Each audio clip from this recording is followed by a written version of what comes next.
काय तुम्ही आज पत्रकार परिषद घेतली आहे काय याच्यावर? आज मी बीड शहराचा रहिवासी म्हणून जे 2021मध्ये सदस्य झालं होतं. मागच्या 1 वर्षापासून महाराष्ट्र वक्फ मंडळाचा अध्यक्ष आहे.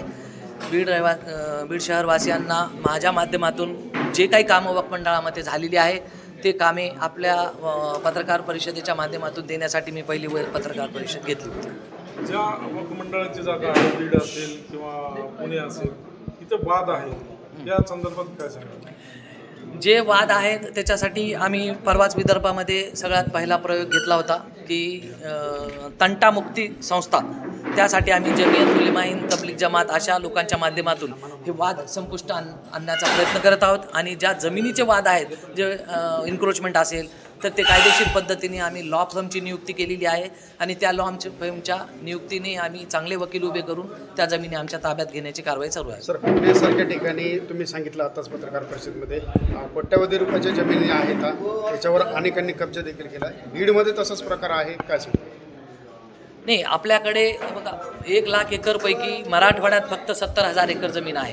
पण जर किमतीची तुलना केली तर मुंबई, पुणे आणि नागपूरसारख्या ठिकाणीची किंमत याच्यापेक्षा जास्त होईल.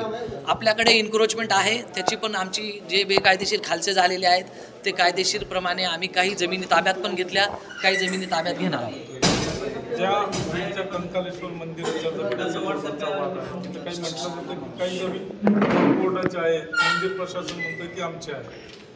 त्याच्यामध्ये तो न्यायालयीन वाद आहे. त्याच्यामध्ये जे काही न्यायालयाचा निवाडा येईल त्याच्यानंतरच ते ठरवले जाईल ती वक्फची आहे का मंदिर प्रशासनाची आहे. तुम्ही पुण्याच्या ज्या जागेसंदर्भात म्हणलं ते या अगोदरचे जे अध्यक्ष होते हां आणि त्यांचे काही नेते होते, हां तो काय वाद होता जमिनी संदर्भात? जे बानेर विषय आहे, हां त्याच्यामध्ये असा विषय आहे की जे बानेरचा विषय आहे त्या 2013 पूर्वी कायद्यामध्ये एक तरतूद होती ती जमीन विकता येत होती वक्फ मंडळाच्या परवानगीने.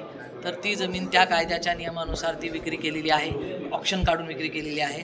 त्याच्यानंतर तो निर्णय चुकीचा आहे म्हणून 16 वर्षात कुणीही कोणत्याही न्यायालयात त्याला चॅलेंज केलेलं नाही आहे किंवा कोणत्याही न्यायालयाने स्थगिती दिलेली नाही आहे. त्यामुळे आज फक्त जे विषय जे काढला जातो आहे फक्त माझ्या विरुद्ध राजकारण म्हणून काढला जातो आहे. जे आंदोलक आहेत त्या आंदोलकाचे जे नेते आहेत ते मागच्या 3 वर्षापासून वक्फ मंडळामध्ये माझ्यासोबत सदस्य होते, त्यावेळेस त्यांनी हा मुद्दा नाही काढला. पण आज ते जसेच ते सदस्य पदावरून गेले ते हे मुद्दे काढत आहेत. कोण नेते आहेत?